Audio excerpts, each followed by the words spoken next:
Hello दोस्तों, स्वागत है आपका ज्ञान गैलेक्सी जीके में।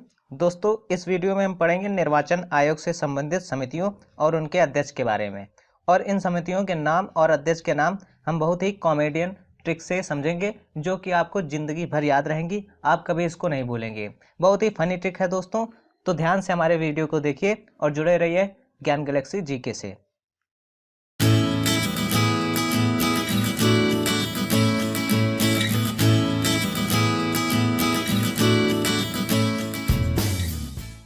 सबसे पहली समिति है तारकुंडे समिति, और तारकुंडे समिति के अध्यक्ष थे वीएम तारकुंडे। इन्हीं के नाम पर तारकुंडे समिति नाम रखा गया था और ये 1974 में स्थापित की गई थी। और तारकुंडे जी ने इसकी प्रमुख सिफारिश ये की थी कि मतदाता की आयु 18 वर्ष होनी चाहिए। तो इसकी एक स्टोरी मैं बताता हूँ और इसी कॉमेडियन स्टोरी से आपको ये समिति याद हो जाएगी। स्टोरी कुछ इस तरह से है। पप्पू 18 वर्ष का हो गया तो उसके दिल के तार बजने लगे और उसके पापा ने उसको फिर डांटा कि बेटा अभी पढ़ ले, अभी तुझे अपना भविष्य खुद चुनना है। इस छोटी सी स्टोरी से आपको ये समिति याद हो जाएगी। कैसे? पप्पू 18 वर्ष का हो गया है, अर्थात 18 वर्ष होने के बाद उसको वोट देने का अधिकार मिल गया है। तो उसके दिल के तार बजने लगे, और दिल के तार बजने लगे तो तार से आप याद रख सकते हैं तारकुंडे समिति। उसके पापा ने उसको डांटा, बेटा अभी पढ़ ले, तुझे अपना भविष्य चुनना है। और भविष्य चुनने का मतलब ये है कि हमें अपने नेता को वोट देना होता है और वो देश के भविष्य को निर्धारित करते हैं। तो अगर हम नेता को चुनेंगे तो वोट देंगे। तो वोट देने के लिए पप्पू 18 वर्ष का हो गया है और उसके दिल के तार बजने लगे, तो तारकुंडे समिति हो गई। दोस्तों, अगली समिति है श्यामलाल सखधर समिति, और इसके अध्यक्ष थे श्यामलाल सखधर, जिनके नाम पर यह समिति स्थापित की गई थी। और इसकी स्थापना हुई थी 1981 में। और इसकी प्रमुख सिफारिश ये थी कि मतदाता का परिचय पत्र होना चाहिए। तो दोस्तों, इसके लिए मैं ट्रिक बताता हूं, आप याद रख लीजिए। ये सारी की सारी ट्रिक बहुत ही कॉमेडियन है, आपको बहुत ही आसानी से समझ में आ जाएंगी। तो इसकी स्टोरी कुछ इस तरह से है कि श्याम के ऊपर लाल रंग गिर गया, जिससे लोगों ने उसे पहचाना नहीं और लोग उस पर शक करने लगे। श्याम के बहुत समझाने पर भी लोग नहीं माने। तब श्याम ने अपना आइडेंटिटी कार्ड दिखाया और लोगों को विश्वास हो गया। श्याम के ऊपर लाल रंग गिर गया, जिससे लोगों ने पहचाना नहीं और लोग उस पर शक करने लगे। तो श्यामलाल सखधर, इससे आप याद कर सकते हैं। और श्याम के बहुत समझाने पर भी लोग नहीं माने, तो श्याम ने क्या किया, अपना आइडेंटिटी कार्ड दिखा दिया, तो लोगों को विश्वास हो गया।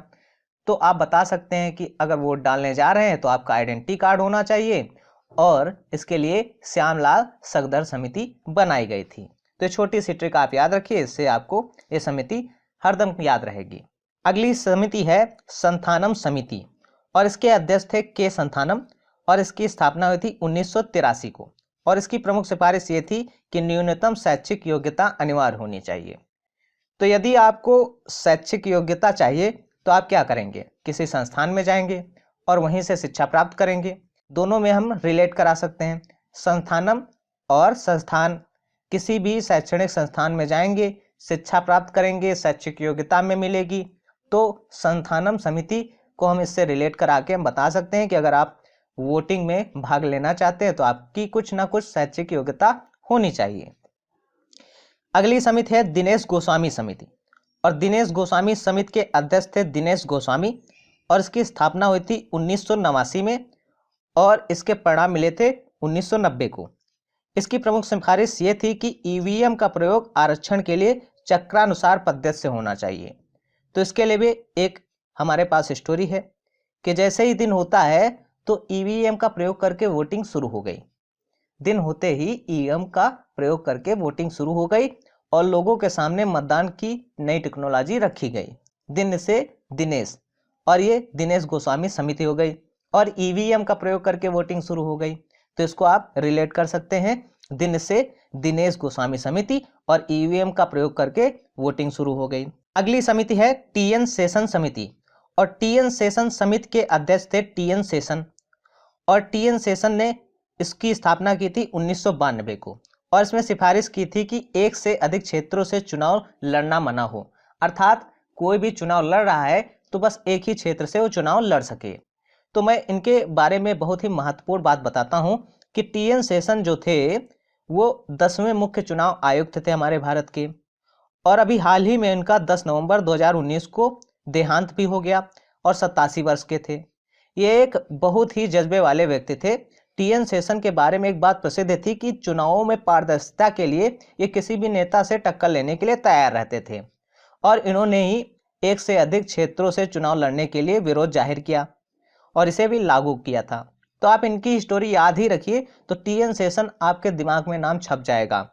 दोस्तों, अगली समिति है इंद्रजीत समिति, और इंद्रजीत समिति की हमारे पास काफ़ी अच्छी ट्रिक है, आपको बड़ा मजा आएगा ये समिति सुनकर। इंद्रजीत समिति के अध्यक्ष थे इंद्रजीत गुप्त, और इसकी स्थापना हुई थी 1998 को, और इन्होंने इसमें सिफारिश की थी कि चुनाव खर्च हेतु सार्वजनिक कोष होना चाहिए। अब इसकी स्टोरी हम लोग समझते हैं। पहले इंद्रजीत नाम में ही इसकी ट्रिक छुपी है। इंद्र देवताओं के राजा माने जाते हैं, जैसा कि आप जानते हैं, और राजा के पास ही धन का बहुत बड़ा भंडार अर्थात कोष होता है, और माना जाता है कि वर्षा का संचालन इंद्रदेव के द्वारा ही होता है, और बारिश सार्वजनिक रूप से होती है, ना कि किसी एक के लिए। तो इंद्र जी का सार्वजनिक धन कोष बारिश की तरह चुनाव में खर्च होता है। तो आप ये लाइन याद रख लेंगे तो इंद्रजीत को आप जो है इंद्रजीत समिति से रिलेट कर लेंगे, और रिलेट करने के लिए इंद्र जी का सार्वजनिक धन कोष बारिश की तरह चुनाव में खर्च होता है।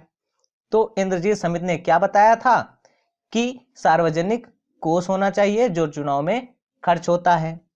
तो दोस्तों, ये रही आज की ट्रिक। अगर आपको अच्छी लगी तो आप हमारे वीडियो को लाइक करें और ज़्यादा से ज़्यादा शेयर करें।